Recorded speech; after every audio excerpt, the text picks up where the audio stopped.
Hey everybody, welcome to the very first installment of Uncle T-Bone's Kitchen.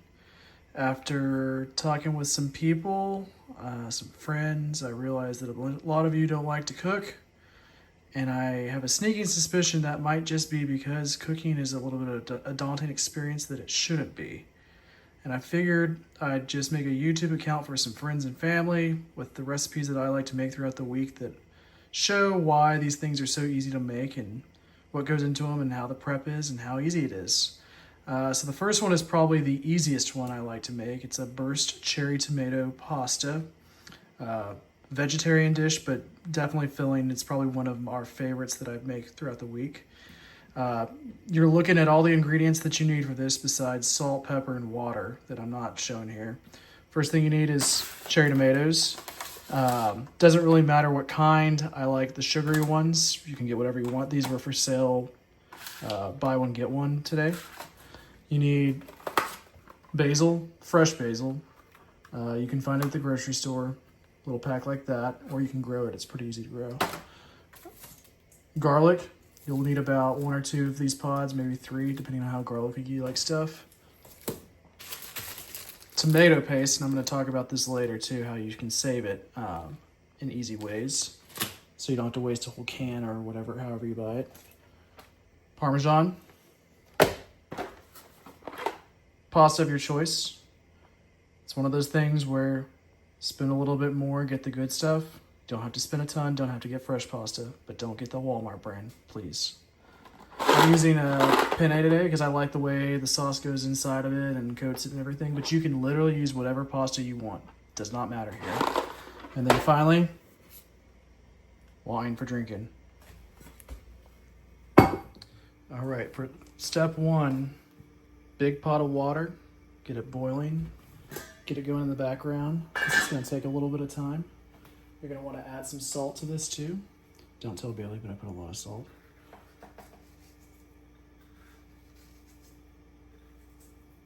Just about that much. No measurement. And let it get up to a boil. You don't want to be waiting on the water. You want the water to be waiting on you. Step 2.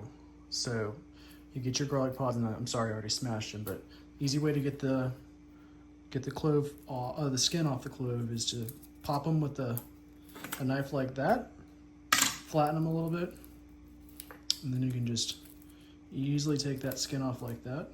You're left with this. Continue doing that. I'm all skinned up. I'm using a lot because I like a lot of garlic, but you don't have to use this much. Just about 1 or 2 is plenty if you don't like garlic. Now, an important thing to know about garlic is that preparing garlic is not the same for all situations. First off, you never want to use pre-cut jarred garlic for so many reasons, but because it's just not good. No frozen stuff, none of that. It's 99 cents for a pod. It's cheap, it's easy, it lasts forever. So you take it, cut off the woody stems on each side, like that, okay? Now there's different ways of doing it. You'll see people saying minced, you'll see people saying chopped, you'll see people saying pressed. It changes the flavor and the way that the garlic cooks. In my personal opinion, when you chop it up or dice it really nicely, it's gonna have a stronger garlicky, more traditional garlic flavor, which you don't want for this dish. If you just thinly slice it, it still gives you a little bit of flavor, but it doesn't give you that nasty, acidic, strong garlic nastiness. So you're gonna do that for all 4 of these cloves. It doesn't have to be perfect. You just want it kind of thin, so kind of like that, okay? And you're not gonna be able to do it for all the pieces, and that's okay. See, like I've got a couple here that I'm gonna just kind of go like this on. All right.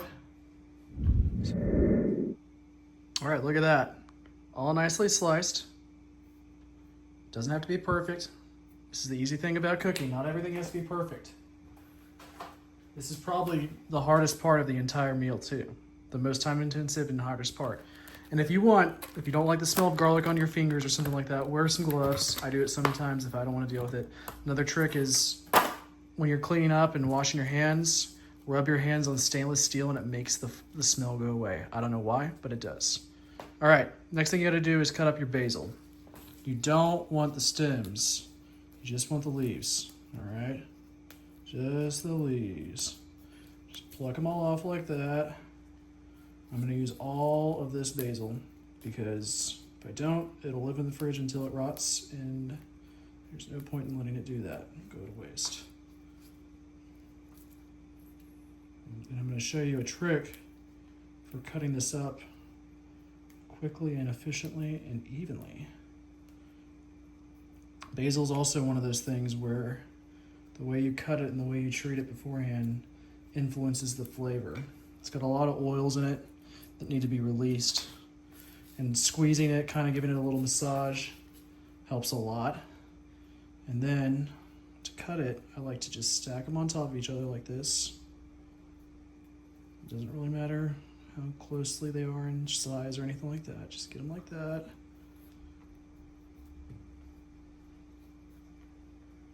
It's nice and easy.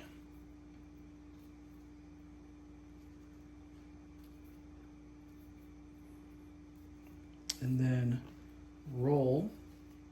Kind of roll it like that. You're gonna have like a little ball. Take your knife and just slice little thin segments. You'll end up with these nice strands. And this is a key component to this dish. Do not leave this out. If you leave it out, it's not gonna taste as good. Huge factor here. So you've got your garlic, and one thing I left out, I love to add some spice to mine. You don't have to do it if you don't like spice, but this really kicks it up a notch, as good old Emerald would say. All right, on to the next step. Next step, drink some wine.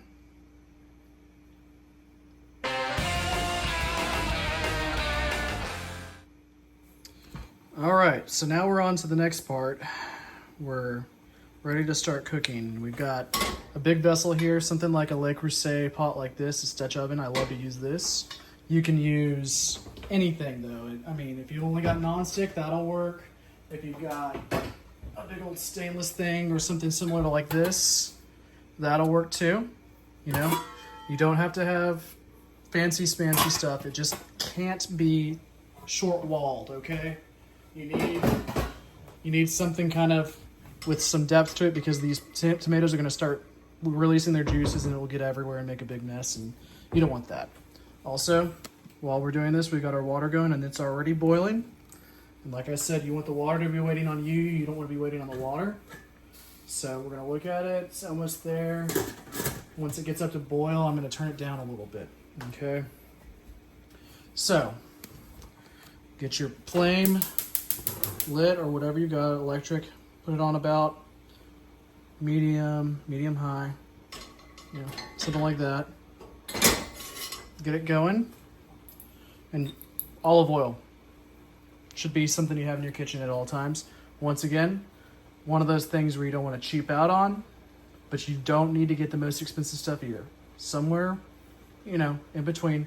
I mean, we'll buy bulk, the Kirkland stuff, the Kirkland extra virgin. We like that a lot. It's good for cooking. And you're going to use a lot of it here, because you need to have a little bit of a base for those tomatoes to cook on. So you keep adding a little bit in there.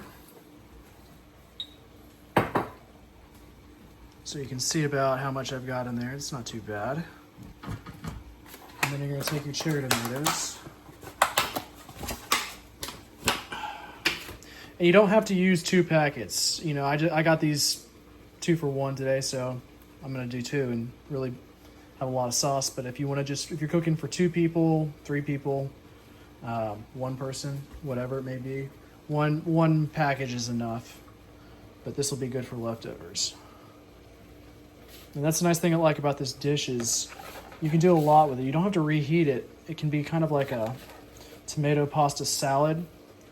If you want to change up the cheese situation, don't use Parmesan. Get some nice mozzarella chunks. Add those in there, and they'll be nice in like a cold pasta salad. Just keep adding all your tomatoes in here.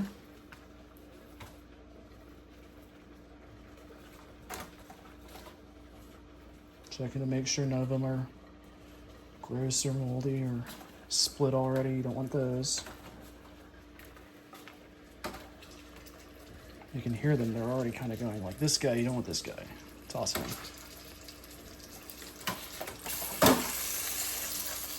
Well, that's what's gonna happen in this dish is these tomatoes are gonna literally burst open under the heat, and you can start turning it down a little bit even if it starts kicking up like that.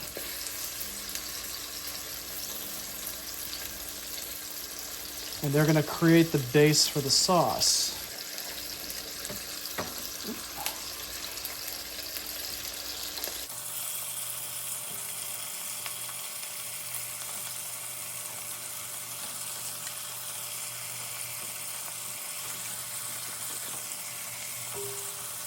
Obviously, if you don't like tomatoes, this is not a dish for you.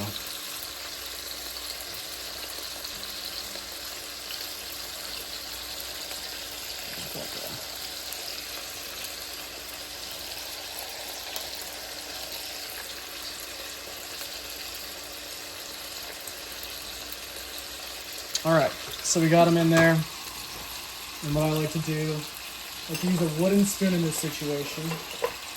Like that. Just kind of toss them around. There. Kind of get everyone coated. I might even add a little bit more olive oil here because there's so many tomatoes.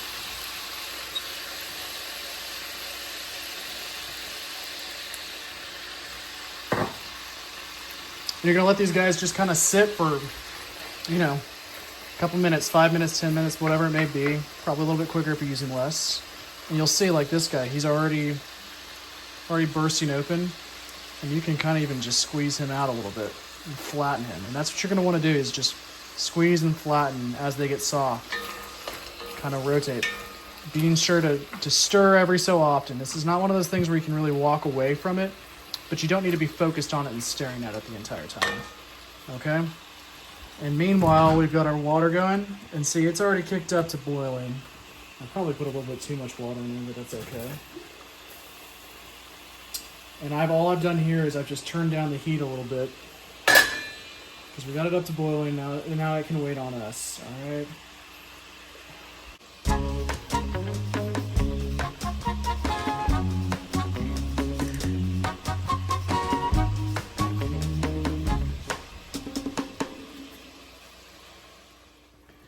All right, so it's been cooking about 3 minutes or so here, and you can kind of see what's happening here. A lot of those juices are releasing. It's really liquidy, and that's okay. It's going to look like that because that water that's released from there is going to kind of boil off as it goes on. And what I like to do at this point is kind of incorporate some stuff. First, I like to salt a little bit. And when I say a little bit, I mean a pinch, okay? Like that. I like this nice kosher flaky sea salt, you know. None of that table salt, okay? All salt is different. And the consistency is very different too. And then fresh cracked pepper if you got it.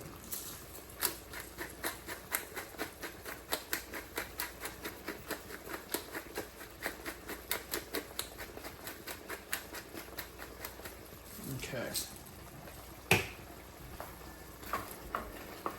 So I got that kind of stirred in. And what I've been doing off camera is just kind of poking at these guys, you know, kind of encouraging them to release and flatten out. That's why I like this wooden spoon, because sometimes I feel like the silicone stuff is a little too flimsy to let you do that. And I can't use metal in this because it'll scrape this up. If I was using my stainless steel or something like that, I might use something metal, like a metal spoon, but I'm not. Another thing I wanted to mention was that you don't have to use red cherry tomatoes only. You want to use cherry tomatoes, but if you're somewhere where you've got access to really good heirloom stuff, you know, farmer's market or something like that, and they've got varietals that are different colors or whatever that may be, go for it. All right, so we've been about 2 minutes in, and we still got some that aren't completely burst yet, but that's okay. They're gonna eventually let go. In the meantime, though, we're gonna add some of our chopped ingredients. The first thing we're gonna add in is this basil, and you just sprinkle it in there. Get all of it. And then get our garlic in there. And see, what's nice about doing it this way, not adding the garlic early, is garlic cooks really fast. And if you were to put it in there while these tomatoes were still trying to burst, it would turn brown or burn. And burnt garlic, there's nothing worse than it in cooking. If I burn garlic, sometimes I'm willing to just throw out the dish and restart because it can really ruin a dish. It's gonna cook in here. It's gonna stay kind of light colored like it is, but it's gonna cook and release those oils and really give it some good flavoring without getting too intense. Because like I said, burnt garlic, really intense, nasty flavor. Something that may have turned you off to garlic if you've never really known how to cook it properly. But we're gonna just let that kind of all meld in happily. And then an optional step that I'm gonna do right now that you don't have to do if you don't like it because it's not necessary, but we like it over here, is add some cracked pepper. And you see, I'm not measuring. I know from cooking that I like about that much heat. That's a good amount of heat. You don't have to put that much if you don't want it, but just kind of toy with it. The key to enjoying cooking, especially during the week, is to not have to be constantly staring at a recipe or constantly thinking about, did I mess that up? Did I put a teaspoon instead of a tablespoon or vice versa? Easy cooking is about recipes that have a lot of, what's the word I'm looking for? A lot of leeway, a lot of forgiveness in them. And this is one of them. This is one of those dishes that's really easy. You can play with it a lot, and I do. I frequently play with it a lot and make changes and additions to it to try to see what works and what doesn't work. And certain little things can really take it up a notch or change it for the day if you're in the mood for something new. Certain things can really ruin it. For instance, something that eventually I might incorporate in some of these videos is the concept of cooking with anchovies, which I know a lot of you just probably gagged. Tinned fish is a beautiful thing to cook with, especially anchovies, because they just melt. And they provide a flavor that is just incredible in stuff like this. And if I were to cook like something like this, I would add an anchovy in and it would melt down and just add that great flavor, which a lot of people call umami. It's a little bit of salt too with anchovies, but I'm not doing that today because I don't want to scare any of you off. Another thing I like to do is, you'll see as it starts boiling down, this buildup on the sides of your pan. And that's good stuff. You want that in your sauce. That's good flavor. Just kind of scrape it in there. So it's pretty much all burst at this point. Just kind of doing this every once in a while. And now we can do the next step, which is we can kick up our water. All right. And I'm not going to raise you up because it's too much work, but boiling water,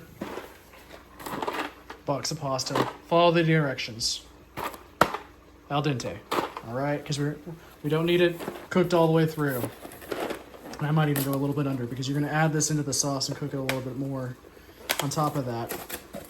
You don't want your pasta to be mushy. Just go ahead and add it in there.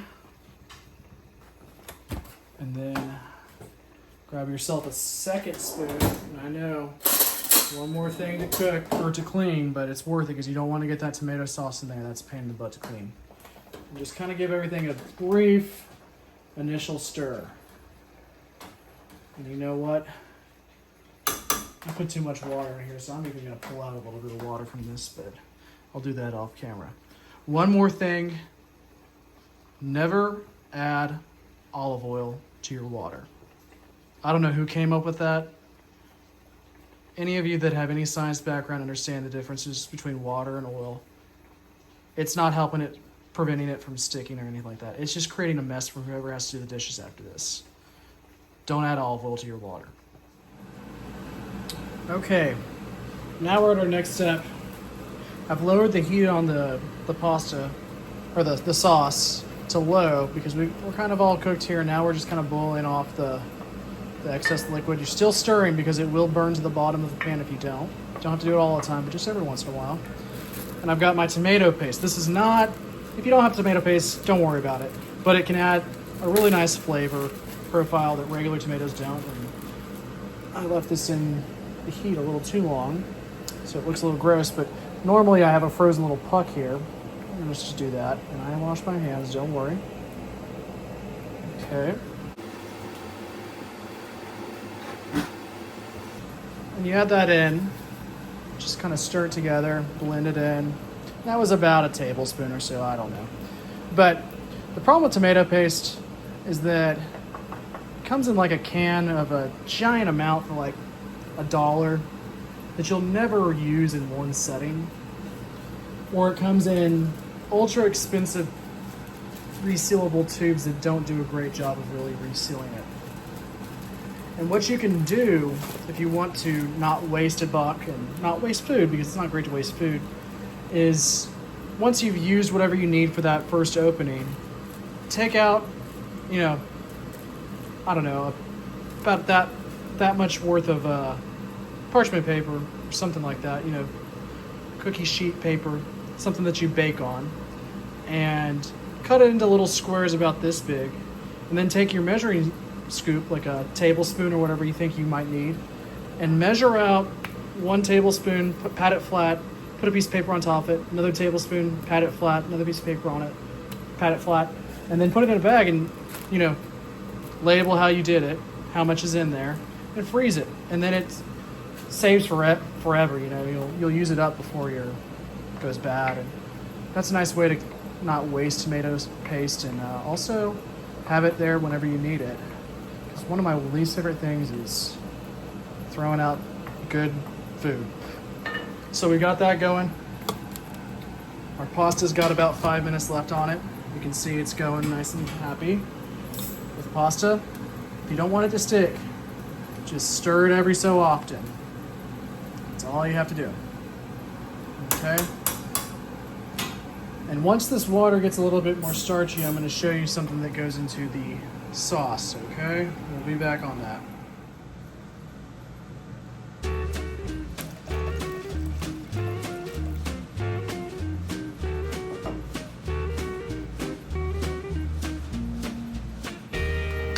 Alright, so our timer on our pasta is about to go off. But before we strain it, give it a good stir. And then this is an important trick. You're going to take a ladle of that pasta water and just add it in there. And I'm actually going to do a little bit more because I got a lot in there. But what this does is incorporates a little bit of that starch from your pasta. It's in that water. And it's going to boil away the water from the sauce and actually end up making it a little bit thicker and nicer to coat the pasta with. And I just kicked up the heat there to medium for a little bit to kind of help it get going. We're gonna let that sit, and now I'm gonna pull my pasta out of the water. Now, I like to use this pot. Bailey hates it because it's a pain in the butt to clean, but it's got a nice straining pot built into it, just like that. And just kind of shake it clean, all right? And while we're waiting for the sauce to cook, we can just let it rest there for a second. It's not going anywhere. Another thing you never do with pasta, you don't rinse it, okay? I don't know who came up with this stuff, but no oil and water, no rinsing it afterwards. And honestly, you don't want it very dry either. If you want pasta, oddly enough, to have nice coating with the sauce, you want it a little bit wet. And I might even give it a dunk before I add it back in because we're taking our time over here to kind of come back up to a boil. But we'll see. All right, so we're now getting close to the point where it's time to figure out if this sauce tastes good or what it needs, what you need to add to it. It's still a little bit soupy, but it's gonna taste fine. I'm just kind of stirring it. I've got it on a little bit higher than medium heat. I might cook it down here for a second. Should just take a little bit. Actually, I'll use a fresh one.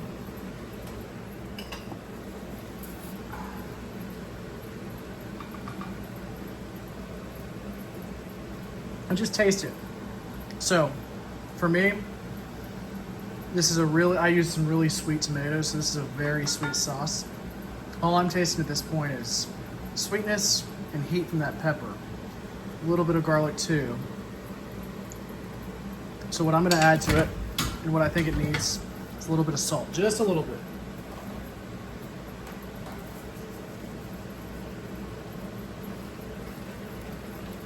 To kind of balance out that sweetness.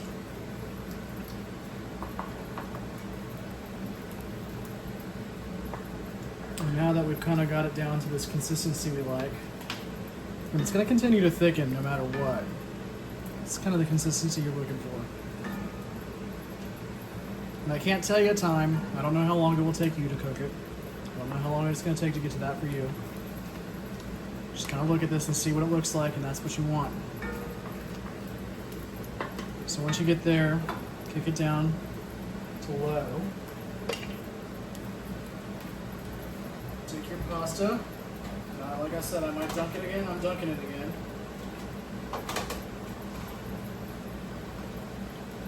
Drain it a little bit. I realize this is all off camera. I'm sorry. And just dump it directly into that pot. Okay? Once it's in the pot, now you're just going to stir to coat. And you want it really nicely coated all over. Now I used a whole box of pasta because I got a whole lot of sauce. You don't have to use a whole box. Pasta keeps fine. Use half, use a quarter, whatever you're looking for. Make to what you need. Just continue. Get some of that good stuff from the sides in. And so you can tell it's just all been kind of sucked up by that pasta. There's no sauce really at the bottom of the bowl. I like to kind of give it a swirl, get that tomato skin kind of spread out a little bit. And then, you don't have to do this in the pot if you don't want the mess. Generous on the parm.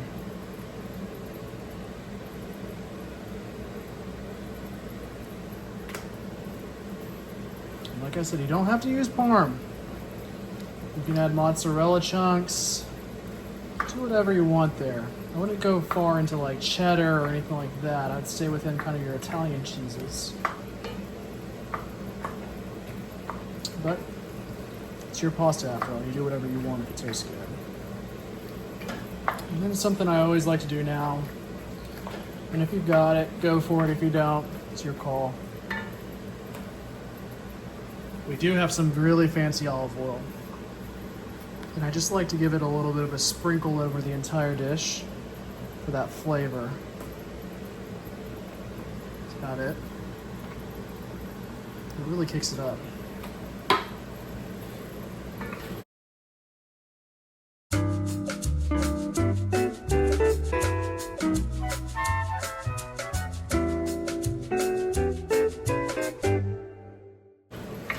Voila! Dinner's done. Altogether, what did that take? Maybe 45 minutes. I mean, I'm over here filming and stuff, so that'd take a little bit longer too, but you got one pot, 2 spoons, maybe 1 if you don't care about that. All right, I guess 2 if you're stirring this pot over here. Pot of water, cutting board, and your glass of wine. How easy is that to clean up? This will last us for a day or 2, depending on how much we eat tonight, how good we are about not getting seconds and thirds and whatever it may be. And makes a really great lunch, reheats well. If you don't want to reheat it, eat it cold. It's great cold. If you've got more basil, rip some up, put it on there. It's great. Easy dish, simple cooking. Hope y'all enjoy. Might make some more of these as they go on, but we'll see. Let me know what y'all think about it, and see y'all soon.